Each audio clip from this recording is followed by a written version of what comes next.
Hi, I'm Andrew Horlick, Vice President of Channel Sales and Solutions for Cadent, an advertising and television company. Excited to be here at Brand Innovators in South by Southwest. I'm excited to be joined today by Kevin Shapiro. Great. Thanks for having me, Andrew. I'm Kevin Shapiro, as Andrew mentioned, and I lead U.S. marketing for our consumer beauty division at COTY, which is primarily cosmetics business, but also a portfolio of fragrances, hair removal, and self-tanning. So some beautiful categories. I've been in the beauty industry since 2007, and I've worked in most categories at this point, and I've been at COTY for a little over 5 years now. Amazing. Such a wide range of experience and history. 2024 feels like a bit of a different year, I think, for everybody. Lots of industries going through major changes and evolutions. Love to hear you talk about some of the disruptions that are happening to the cosmetics industry and how COTY feels about it and what they're looking for. Yeah, there's a lot of disruption that happens in the beauty industry, and something that we're seeing that's been a long time coming is really the continued development and evolution of advocacy and influencer marketing. Certainly, as certain platforms have grown and other platforms have evolved, the opportunity and the way that we think about advocacy continues to expand, whether that is to increase awareness and use advocacy as a pillar to reach more consumers in a more relevant way, whether it is using advocacy to drive conversion and get those details about product, especially products like makeup, where what you see is what you got, understanding how some foundation looks on your pores, whether it's a blurring effect, whether it's a tinting effect, whether it's a glowing effect. Those are things where, gone are the days where you show even 3 or 4 different models, but instead you can show, tens, hundreds of real people through their content and advocacy. And then finally, advocacy is really changing in terms of the actual purchase and the commerce side of things. So if you look at a lot of the measures out there and the way that we look at advocacy as an industry through earned media value and some of the different vehicles, the way that influencers and the community of creators are able to actually drive purchase is something that we see really accelerating now through, whether it's through affiliate programs or other ways that they're bringing content to life. It's interesting to hear how advocacy is playing a role in disruption. Curious, in cosmetics, a lot of brands are looking to be disruptive. So in an environment where there is disruption, how do you play into a disruptive sort of role on some of your brands? Yeah, absolutely. So as we started the conversation, it's definitely an industry where we're being disrupted. But at the same time, beauty doesn't stand still, and we are also intentionally being disruptive. So for us, being disruptive is about opening someone's mind and opening someone's heart in new ways. One example how we've done this recently with CoverGirl is thinking about how we can get into new communities in everyday ways that help a brand like CoverGirl that's about being easy, breezy, and beautiful, but also being accessible to reach new people. And so we actually delved into comedy for the first time in this past fall, and we worked with a number of creators who are not your typical beauty creators. They are comedians, and they are, of course, latching on to a lot of the comedy formats seen in social, and we really let them drive a lot of the format and the way of communicating some of our key messages. And we actually found that at the end of the year, when we looked at all of the earned media value created in 2023 by all the different tactics through our marketing plan, that 3 of those 5 creators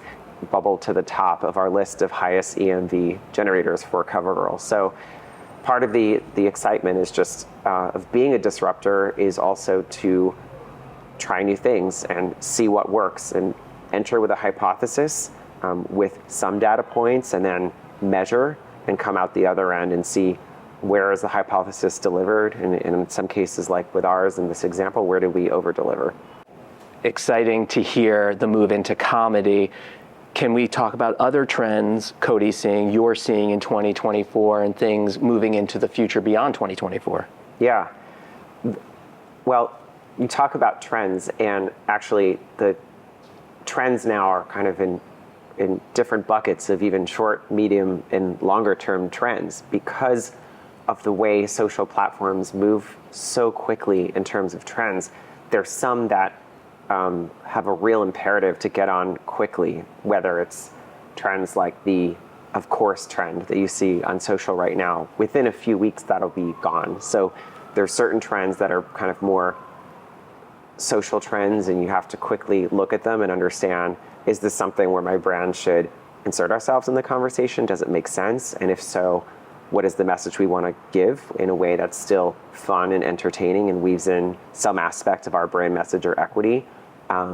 And then there's the medium and longer term trends, which are more about looks or product. So looking at things like lip gloss as a subsegment right now is really driving a lot of growth in the category. We launched Yummy Gloss under CoverGirl last year, and it's already become the #2 lip gloss in the category because we were fortunate and also through our predictive ways able to launch something that was very much on trend and very much put CoverGirl top of mind for consumers in this area. So that's an example where there's still product lead times. We can't launch product in 2 weeks, and so that's kind of an example of a longer trend. But it's really about looking at all of the trends and understanding how can we choicefully tap into shorter term ones, but at the same time make sure we're focused on some of the longer ones so that we are always having that path ahead and setting ourselves up for growth. It's so interesting to hear you talk about short-term trends versus long-term trends and things changing quickly. Can you give an example of when you guys moved quickly on a trend that you thought was worth jumping in on, or maybe an idea that you let sit for a minute to see if that trend continued? Yeah, so a great short-term trend, as I mentioned earlier, was comedy that we got into because not everyone is a beauty junkie and not everyone has the time to watch a 20-minute long-form beauty tutorial. They're looking for products that are an easy problem solution or products that really fit into their everyday life. And a brand like CoverGirl or even Sally Hansen, which is our #1 nail color brand in the US, consumers are looking for ways to integrate them seamlessly into their lives. They're looking for something that maybe is a process that they can do at home in 5 minutes instead of going to a salon, or a look they can get at home that is just easy breezy. And so comedy has a certain accessibility and humility to it that we really saw as being synergistic with what CoverGirl and Sally Hansen are about. That's awesome. And you mentioned you can't put out a product in 2 weeks. I'm sure there were times where you saw things and you saw an opportunity. Can you talk about sort of longer term trends that stick and how you guys evolve around those? Yeah, I mean, there's certain longer term trends that really come down to formats and things that are product based that actually don't change as quickly as say, comedy or content trends.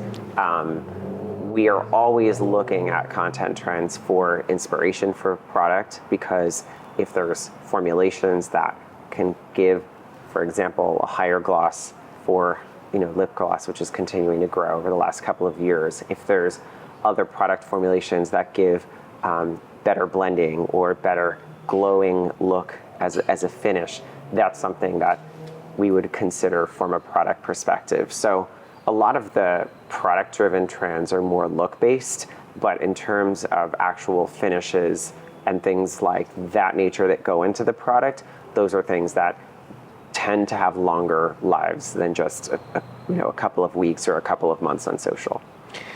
And you're marketing to such a wide range of consumers. Curious how staying authentic to the message to all of them, that has to be a huge challenge because there's different nuances. How do you guys think about that, or how do you execute around it? Yeah, that's a great question. We have certain guide rails. In terms of authenticity, we have certain guardrails that we use for ourselves that tie back to what our brand equity is, and also what we want it to be, and also to what consumers perceive us as. And so we're always looking at what are areas of equity that we own, that we want to own, and we want to continue to own. What are areas of equity that we do not own, that we want to own and want to go out and get after.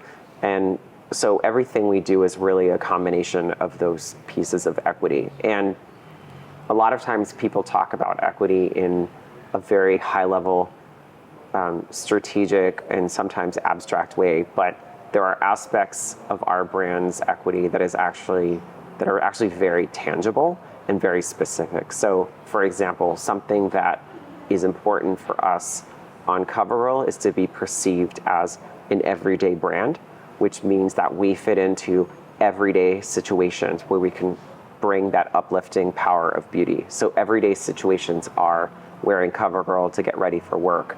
Those are very specific guardrails that we say we want to play into content that speaks about getting ready for work, or quick and easy looks when you only have 10 minutes. So those can apply to many types of people. That can apply to busy moms. It can apply to students. It can apply to anyone who's getting ready for work and doesn't have maybe 30 minutes to get ready, or doesn't want to spend 30 minutes Right. to get ready. So those are really very specific examples of how we're always looking through filters to make sure that we are talking about the brand in a way that is authentic and where people say, oh, that makes sense for CoverGirl. I can see myself picking up CoverGirl because I need something that is dependable, that's a multitasker, that can help me get ready for work. And so one last question. Sustainability seems to be a big trend in lots of different markets, but specifically in cosmetics. Love to hear you talk for 1 minute about how that plays with your consumers and how you use it to talk to consumers. Yeah. Sustainability is a huge topic, so I won't pretend to do justice to all of the different tenets of sustainability in this one question, but we have several key initiatives at COTY that help drive sustainability. For example, we are, with our fragrances, partnering with a company called LanzaTech to help recapture carbon in order to create alcohol that is regenerated rather than using all virgin alcohol for the base of our fragrance. Most of you probably know alcohol is the predominant ingredient in eau de toilettes and eau de parfum. And so it's really a key breakthrough that we have there in terms of sustainability. And on the cosmetic side, one of the biggest achievements that we have is being one of the first and largest mass cosmetics brands to be signed with Cruelty Free International back in 2018. But we continue our path forward in terms of understanding vegan alternatives and understanding other things. And what's interesting is that even though people may not think about it, it is truly a pioneering situation many times when we are going into formula development or formula scale up to industrialize it and understand that there are still a lot of animal ingredients that are commonly used. And so going vegan is not a shoo-in and requires significant expertise in engineering and changing of how things are done all the way from the lab all the way through to production. Appreciate that answer, and you're right, there's a lot of depth there. Thank you so much for the time, learned a lot. Thank you, Kevin. Thank you, Andrew.